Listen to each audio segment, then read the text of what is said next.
Bonjour à tous, merci. L'idée aujourd'hui, c'est pouvoir vous présenter justement dans quelle mesure on a pu accompagner un établissement public dans la remédiation post-incident. Donc on va vous expliquer un peu les grandes étapes de la partie investigation.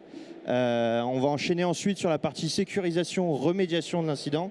Et puis pour finir, on va vous expliquer comment l'accord cadre justement de la CANU va pouvoir vous permettre demain potentiellement d'être accompagné par le groupement. Maxime ? Oui, alors bonjour à tous. L'idée pour cet incident, c'est qu'on revienne un peu sur les étapes qui se sont déroulées. On a 15 minutes, donc on ne va pas rentrer non plus dans le détail, mais l'idée, c'est que vous compreniez l'intérêt de souscrire à des prestataires en amont. Si les slides se défilent... Oh là.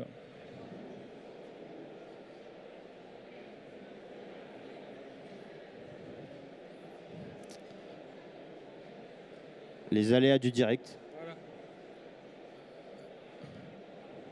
Ah, il y a un petit problème en... C'est bon? Alors, globalement, ce qu'il faut retenir sur cet incident, c'est qu'il y a eu, comme le disait Léo, une collectivité qui a été ciblée par un groupe d'attaquants dans le but de chiffrer l'entièreté du SI. Ils ont eu des signaux faibles au tout début avec des activités sur la partie cloud qui étaient des signaux faibles, rien d'anormal, de l'activité OneDrive.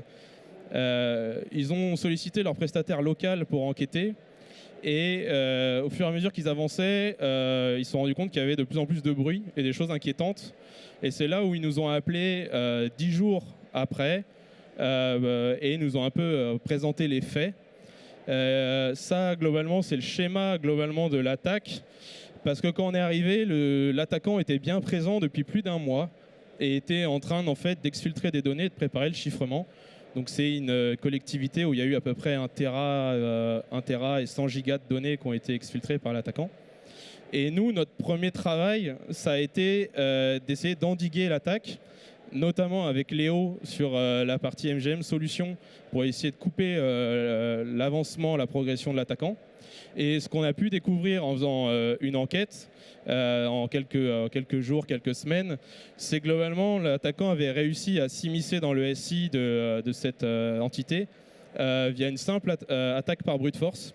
Et il y avait l'absence de MFA et ils ont pu en fait prendre le contrôle d'un premier compte. Ce premier compte utilisateur, c'est la première étape que vous voyez tout à droite du schéma, le petit 1.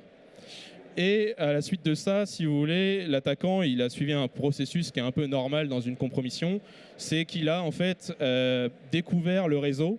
On a retracé en une première phase qui est en doré sur le schéma, où il a visé à essayer de comprendre dans quel environnement il est et essayer de cibler ce qui pouvait lui l'intéresser.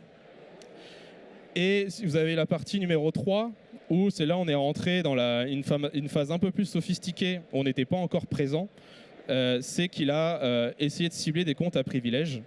Ces comptes à privilèges, ils lui ont permis en fait de gagner un pied-à-terre sur l'Active Directory. On a un peu caviardé les slides parce que c'est un schéma qui avait été présenté et fait au moment de l'incident. Mais globalement, c'est le serveur qui est ici. Sur ce serveur-là, il faut savoir qu'à ce moment-là, on n'est toujours pas, nous, sollicités. Et l'attaquant va déposer un mécanisme de persistance. Et à partir de ce moment-là, l'attaquant n'a plus besoin d'avoir de compte client, de compte utilisateur, et va être en fait complètement autonome. Et après, globalement, les étapes qui suivent, c'est des étapes de latéralisation, d'exfiltration de données que vous voyez en rouge. Et globalement, c'est à ce moment-là où nous, on a commencé à intervenir. Sur cette phase d'intervention, quand on nous fait un bilan de ce qu'eux, ils étaient en train de faire et quand on a vu les signaux, on a eu un premier réflexe, nous, et c'est souvent le cas quand il y a des grosses attaques qui s'annoncent, c'est de couper Internet pour essayer de permettre à l'entreprise de diagnostiquer, nous permettre d'enquêter, de comprendre ce qui se passe. Et c'est là où nous, on sollicite en général Léo, les équipes de Léo pour faire ça. Et ils sont venus dès le jour J avec nous. Et quand même, on a coupé l'accès au pare-feu, donc il n'y a vraiment plus de pare-feu. L'attaquant a quand même réussi à chiffrer le SI le jour même. Et Léo va vous expliquer pourquoi est-ce qu'il aurait dû intervenir 10 jours plus tôt et non pas en retard avec nous. Alors, c'est vrai qu'en effet, quand on donne la préconisation à un client de... Ouais, je veux bien que ce soit... de l'autre côté. Quand on donne la préco à un client à un moment donné de couper les flux réseau de son SI, que ce soit le firewall avec les flux Internet, que ce soit le cœur de réseau, si jamais c'est un cœur de réseau ou du Est-Ouest, il y a un moment donné, on sait pourquoi on le demande et on sait de quelle manière il faut le faire. Là, le client aujourd'hui a décidé de couper en effet la partie firewalling. Quand on est sur du cloud, que nos serveurs ont une IP publique directement positionnée dessus, forcément, il se passe quelque chose de tout simple. Tous les serveurs avaient encore accès à Internet. Donc la persistance de l'attaquant a eu la capacité de continuer de se déployer et de continuer de chiffrer du serveur, alors qu'au final, il n'y avait plus de firewall en production. Globalement, l'incident a été géré en 5-6 semaines, globalement. La première semaine, on a fait l'isolation du réseau, c'est-à-dire que le chiffrement a été fait, les VM ont été arrêtés. De là, on a compris pourquoi l'attaquant avait encore la main sur le SI, d'où venait la faille qui était pour le coup humaine. Et c'est là où on a décidé du coup d'isoler les IP publics. La semaine 2, c'est une semaine qui est très importante sur une remédiation. À partir de quoi nous allons reconstruire ce SI? Comment nous allons le reconstruire? Sur quelle base propre? Et à quel moment on considère que cette base est propre? Donc on recrée un cœur de confiance. Dans le cœur de confiance, on va y positionner notre socle, donc Active Directory quand c'est de l'AD, ça peut être de l'annuaire un peu en tout genre.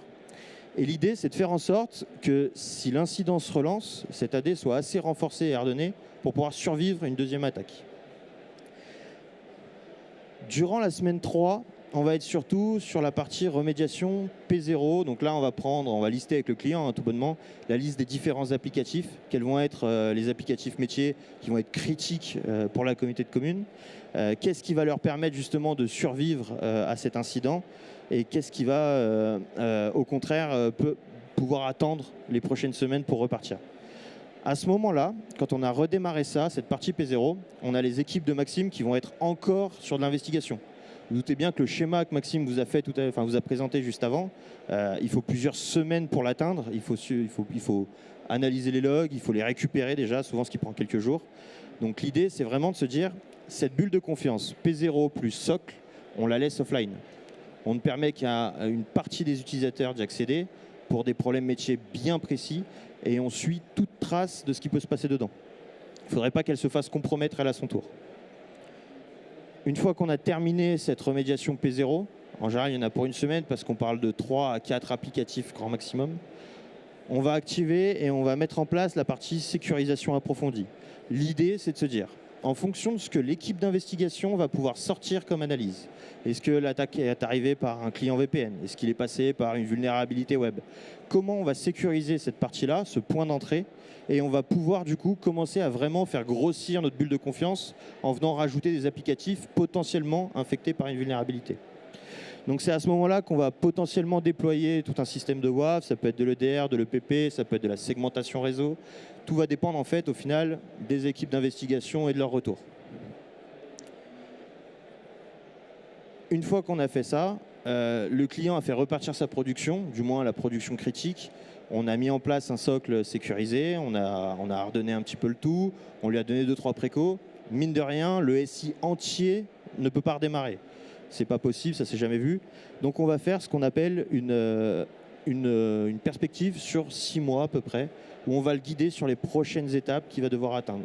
Le gros avantage sur ces 6 mois, c'est que c'est très peu de prestations, ça peut être fait en interne. Il a juste besoin, à un moment donné, d'une liste de tâches et d'un fil conducteur pour y arriver tout seul.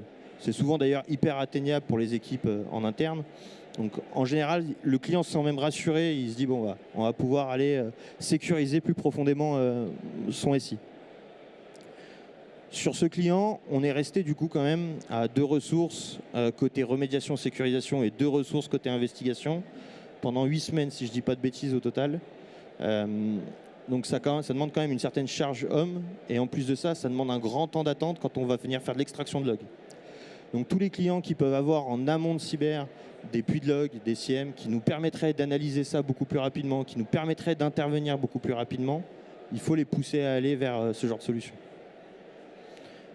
Ce groupement avec Forward Cyber, on l'a construit justement cette dynamique, c'est de se dire nous avons 2 métiers différents qui permettent à un SI complet de repartir, la partie investigation et la partie remédiation. Donc du coup on a décidé de créer un groupement pour pouvoir répondre à un besoin qui est bien présent dans les comités de communes et établissements publics en tout genre au final, Et donc je vais vous laisser dans les mains de Régis qui a monté du coup un marché qui s'appelle le marché de la Canue. Absolument, merci beaucoup. Bonjour à tous. Donc moi je me présente, je suis Régis Kaminski, je suis acheteur cyber à la centrale d'achat du numérique et des télécoms. Donc en fait l'idée c'est que ces deux structures, donc MGM et Forward qu'on connaît plus sous l'ancien nom de l'Expo, ont répondu à un appel d'offres pour proposer tout un ensemble de prestations de réponse à incidents. Donc l'objectif c'est d'avoir d'abord un abonnement qui vous permet d'avoir une espèce de prise de connaissance de votre système d'information qui va permettre à ce titulaire de pouvoir, en cas d'incident, de proposer des forces de réaction au modèle qualification PRIS de l'ANSSI, le tout dans une offre packagée et économiquement plus intéressante si vous êtes soumis au code de la commande publique, ça c'est très important.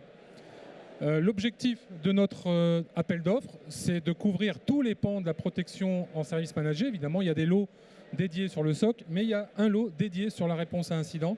Et on a évidemment retenu cette offre qui est extrêmement qualitative, puisque l'Expo, on les connaît en termes de réponse à incident. Ils ont fait leurs preuves et ils les font encore tous les jours. Et puis MGM, c'est le partenaire, j'allais dire, historique un peu de l'Expo.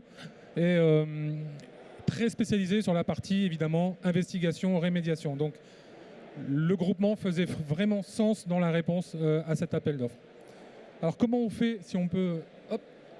Voilà, donc en fait, évidemment, vous avez compris que nous, on est une centrale d'achat publique, donc on s'adresse à toutes les entités publiques ou privées à but non lucratif. Donc, si vous êtes université, si vous êtes commune, métropole, département, etc., vous pouvez souscrire à cet accord cadre. Donc on est une association, on est composé de représentants de conseils départementaux, c'est important de le savoir.